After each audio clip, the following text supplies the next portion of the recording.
18th of July, 1974. Dear Mr. Collins, in confirmation of my telephone call, it would be very much appreciated if it were possible to excavate the Double Horned Cairn site at Ballypatrick Forest during the next few months. This site is convenient to a scenic drive which is being established in Ballypatrick Forest and which is due for opening next June. If it were possible to provide supervision, we could certainly provide as many careful workers as you could use to actually do the work. What we would really like would be the excavation of the whole site and its reinstatement in as near original condition as possible if this type of project is acceptable to you. Yours sincerely, E. Coates.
Hello everyone, welcome to the townland of Glenmackerin in North Antrim.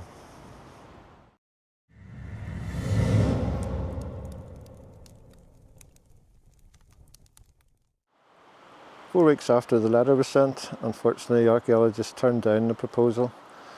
So 50 years later, this once magnificent double-horned court tomb still remains unexcavated.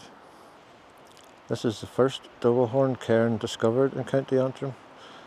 I'll put a plan view overhead to show you what we once had here.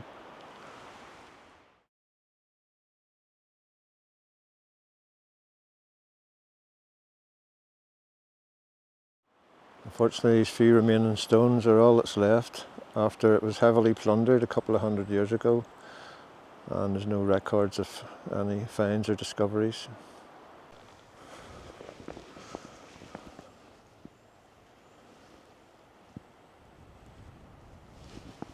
Unusual thing to find at a Neolithic tomb. Someone else has been here.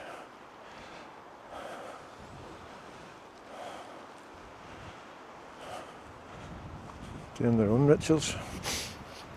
I don't want to mess with that. But, yeah. So there's once a massive stone cairn right over both these chambered galleries. The court would have been at that end and one at that end. The tombs didn't actually meet in the middle.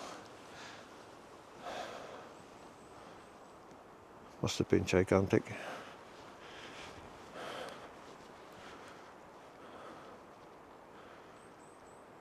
The rocks are called schist, and there's a lot of quartzite inclusions in them, of course. That's what makes them magical.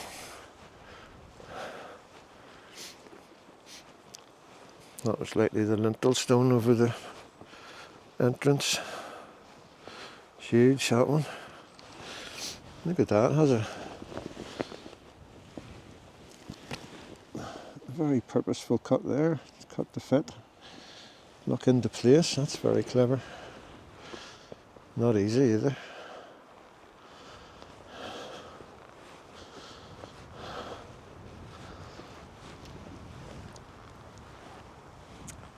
Must have been a huge effort for the people to build this all that time ago. So there was no trees here at that time. It's just a boggy heathland with amazing views out to the sea and Knockglade. But there's no stone quarry anywhere near here, so it's believed they had to bring these stones from quite a distance, and all the stones that covered the cairn now. must have been thousands. I don't know where they've all went, you know. Been removed obviously by other people, but I suppose they had tractors and trailers maybe at that stage. Horse and cart even. Likely used to build a cottage or a barn or something. I've all my cameras set up. I'm going to do a wee experiment just and see if any spirits of this place still remain. With the trees surrounding me here now, it's like a little charged nematon. Sacred Grove.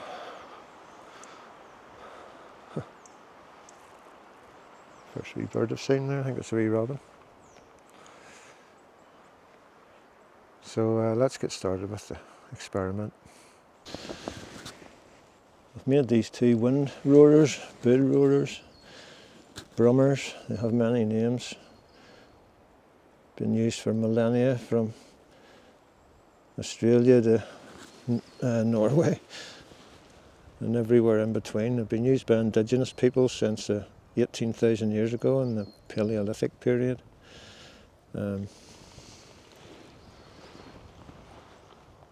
think what started off as a spiritual tool really for, well, some believe it banishes evil spirits, and some Native Americans believe the noise can call the wind. So if it does either of those, I'll be happy right enough. But I thought it'd be interesting to try in this little grove. Hopefully I'm going to call in the good spirits of this place. But, you know, if nothing happens, nothing happens. It's just an experiment. I'm still going to leave some offerings to show respect. I brought some oats and barley. But we'll see how this goes first. Rolling on sound.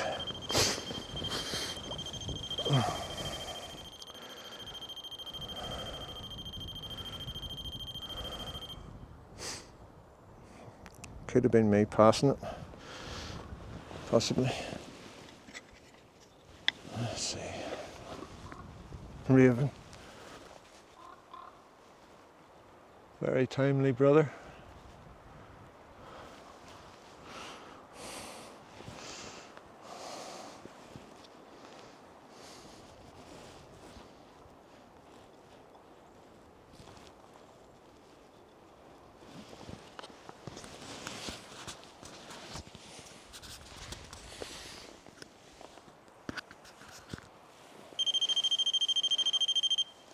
Me again, obviously I might have to move that.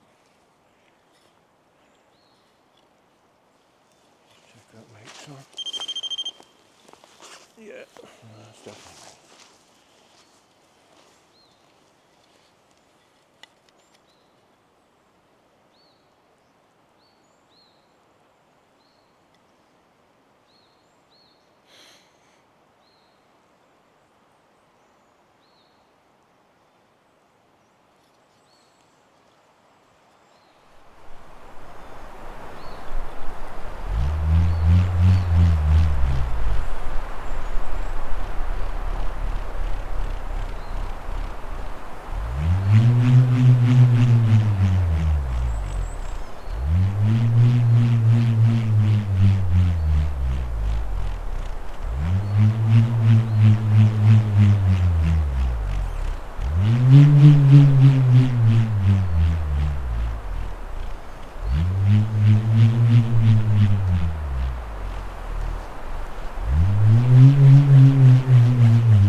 As an offering, I've made a little bundle of barley and a white quartz pebble from the beach, not too far away. And I'm going to leave an offering of some oats. This is a precious crop. All these Neolithic farmers would have appreciated it.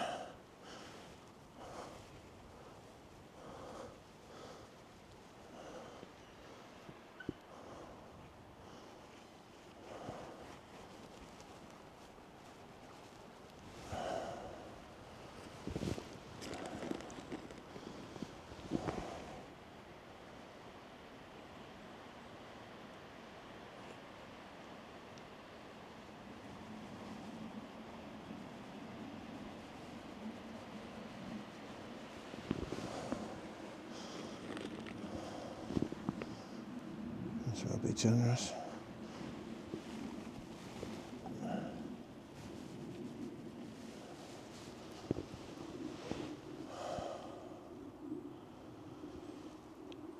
Blessed be spirits of this place. Please come forward and see what I've brought you as a mark of respect.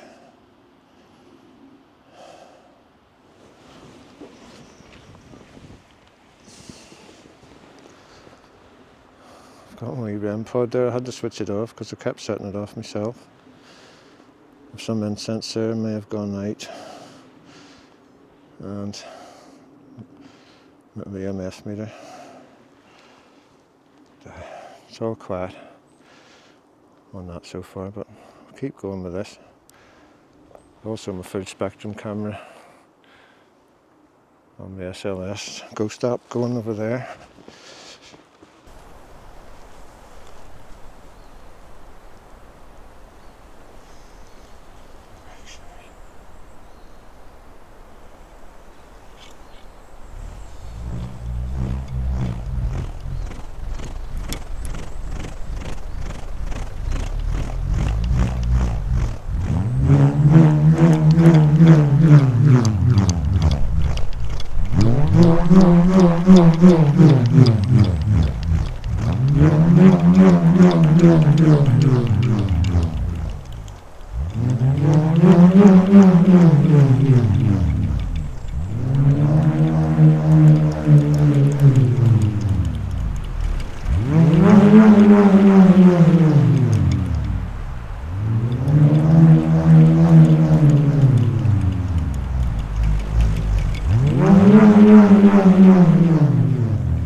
That's hard work.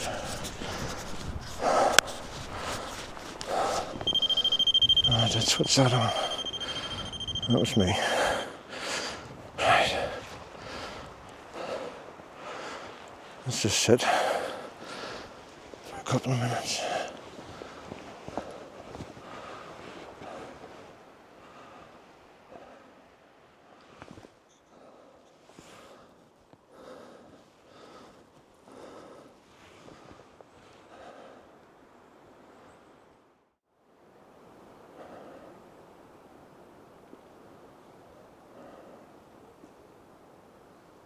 It was very quiet.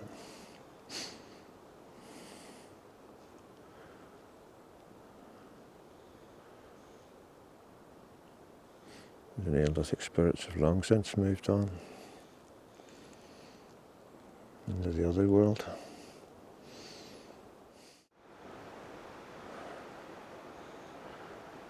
I'm just going to say a closing prayer and doing a little smudge with the Palo Santo just to make sure my aura is clean and there's no negative attachments. I don't want to bring anything home, of course.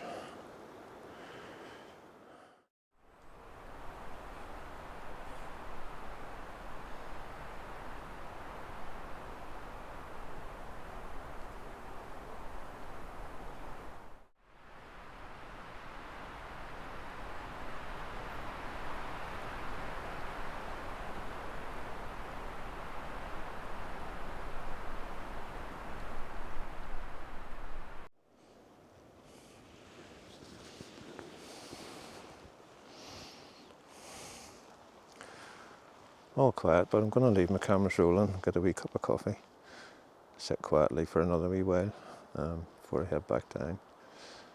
But I think that'll do me anyway for this episode. Thanks a lot for watching. Take care. I'll see you on the next one. Bye for now.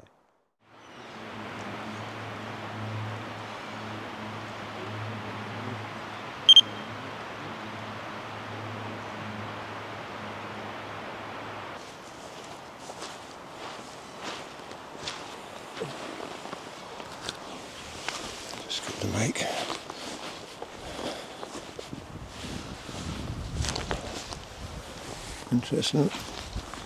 Interesting we tickle on the REM pod there.